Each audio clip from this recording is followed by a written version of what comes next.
In a quiet village surrounded by rolling hills and blooming meadows, lived a young girl named Lila. Lila was known throughout the village for her stunningly long hair that flowed down her back like a river of gold. Hello, everyone. Can I join in the fun? Of course. Wow, your hair is so long. And I touch it? Sure, go ahead. It's just hair, after all. Can you make your hair do tricks? Well, I can make it fly in the wind like this.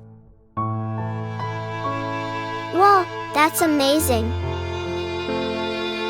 Your hair is like a superpower. Haha, I've never thought of it that way. But it's pretty fun. Can we play with your hair more often? Absolutely.